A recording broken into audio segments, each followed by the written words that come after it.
Welcome back, everybody on the tube. It's your boy Memphis here. Welcome me back to Memphis's marvelous tier list maker. We're doing one of these tier lists again, and I had to do one myself because tier list maker did not have the right tier list that I would like. And I'll be damned if I make an account on that site. There's way too many potential bugs there.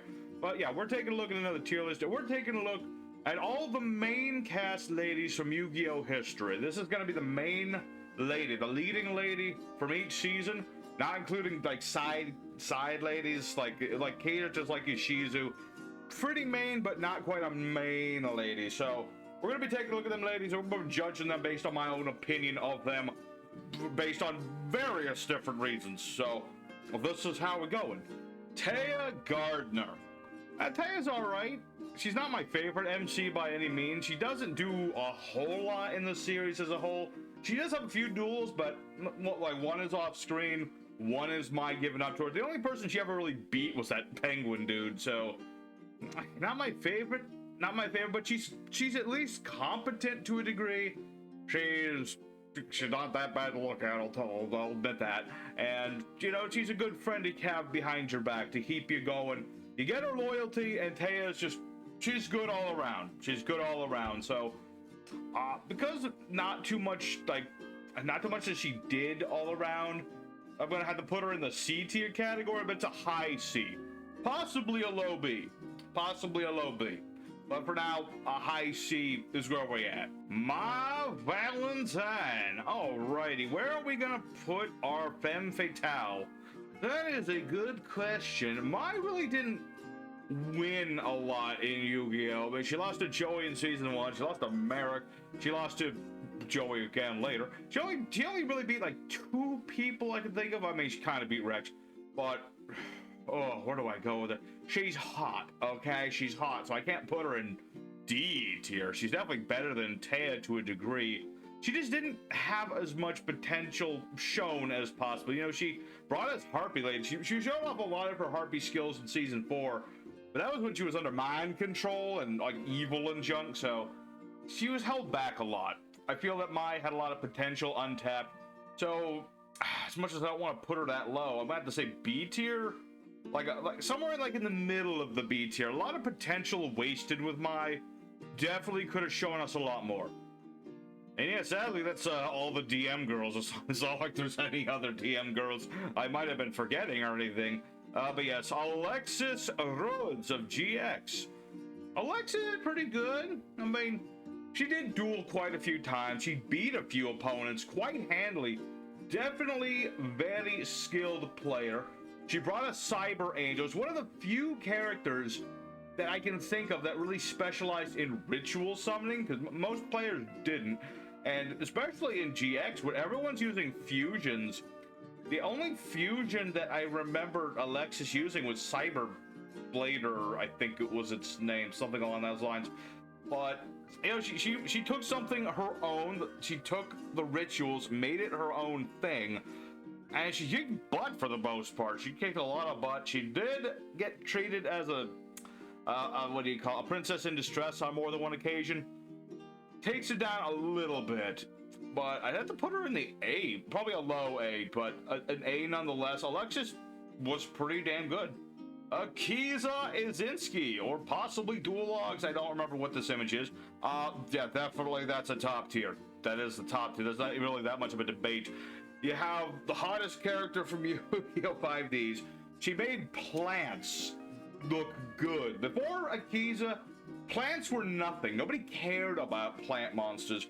Nobody even remembered they were a thing because there were no good plant monsters. But then Akiza shows up, shows plants as cool. And there you go. But plants are now a thing. There's so many different archetypes branching out because of her. And she beat up quite a few people. She had herself a whole character development arc between seasons 1 and 2, and yeah, you rooted for her the whole time.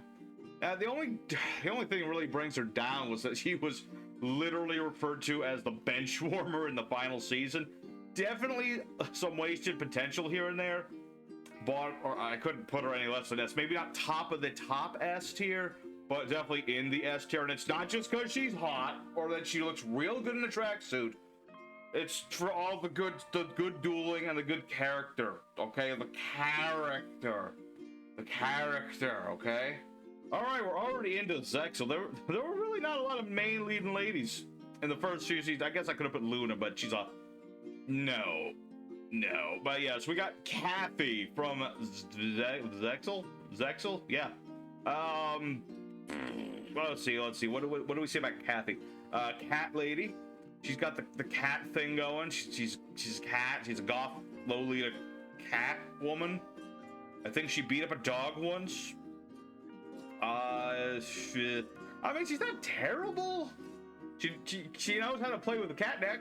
I guess that's something. It's not really a big thing. I mean, a player with beast type monsters, that's a thing. Okay, beating around the bush, she's a D tier for me. She's really not that standoffy. She doesn't stand out too much.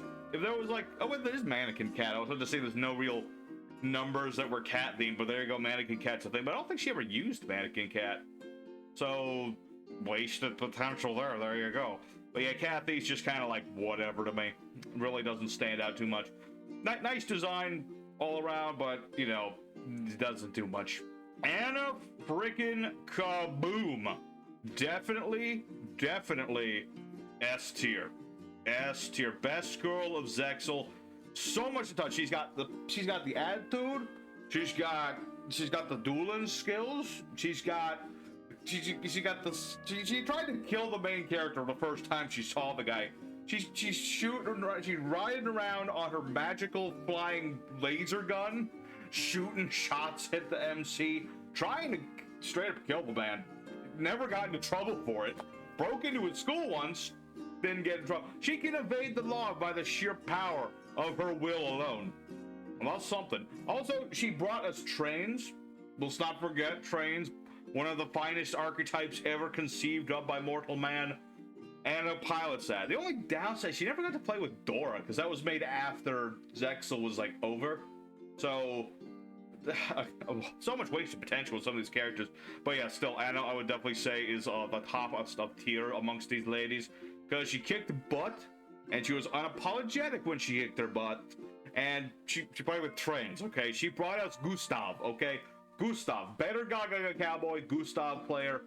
That's Anna Kaboom. S tier, for sure. Tory Meadows. F tier. I'm not even gonna joke. I do not care for this character at all. Like, what does she do? She is literally a cheerleader. She's a cheerleader, but that's all she does. She cheers and she cheers for you, but she doesn't duel much, doesn't do much.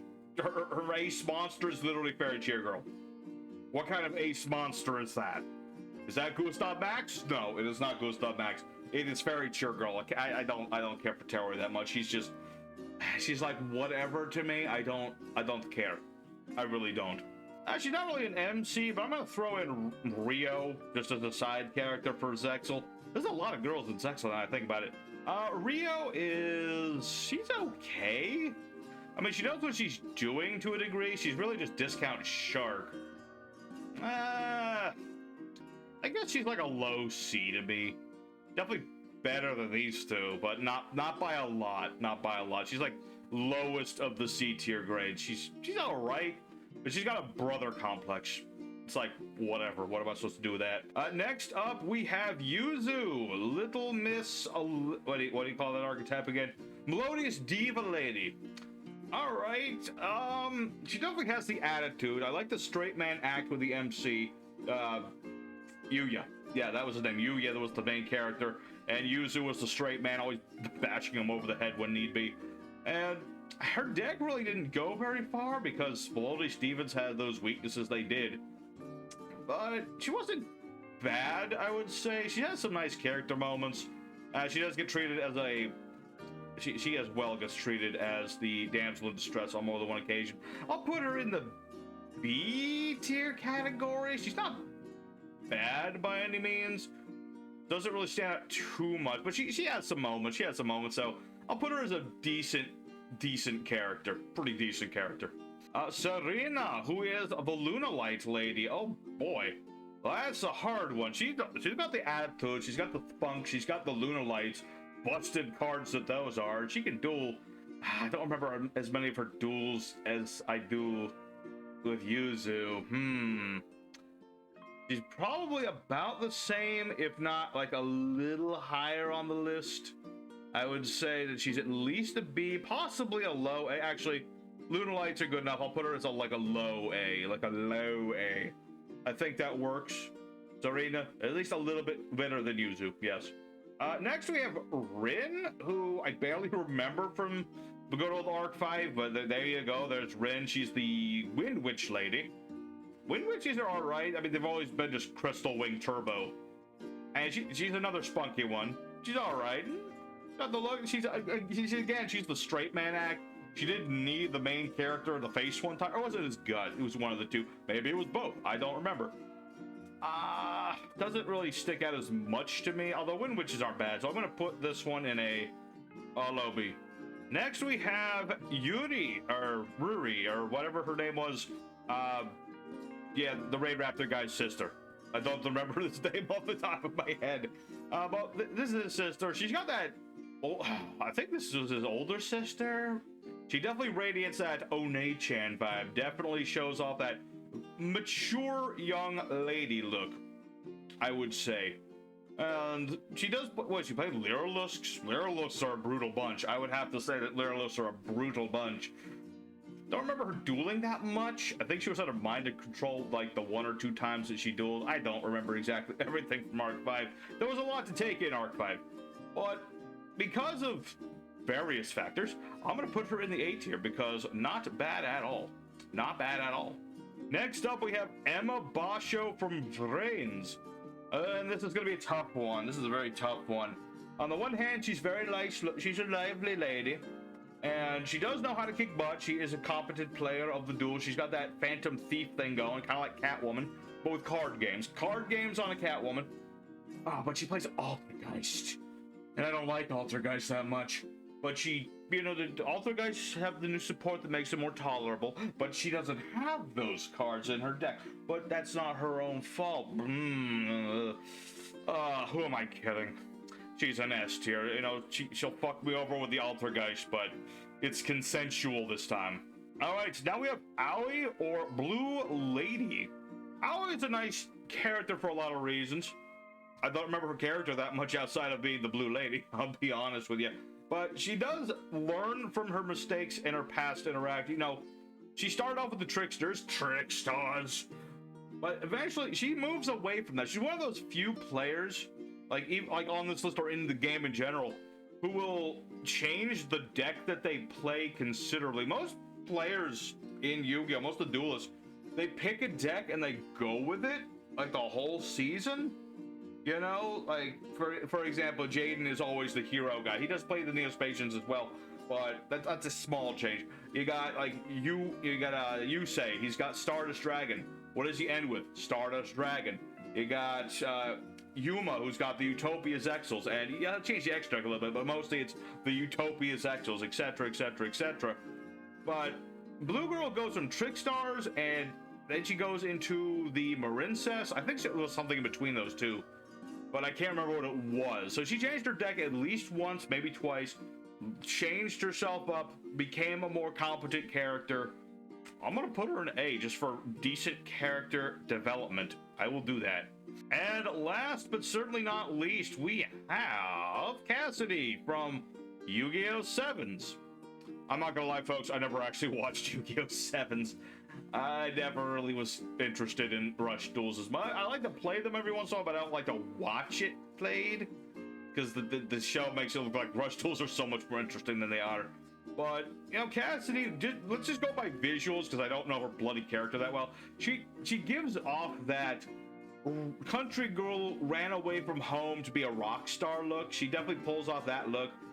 I mean, she's like a little kid, though.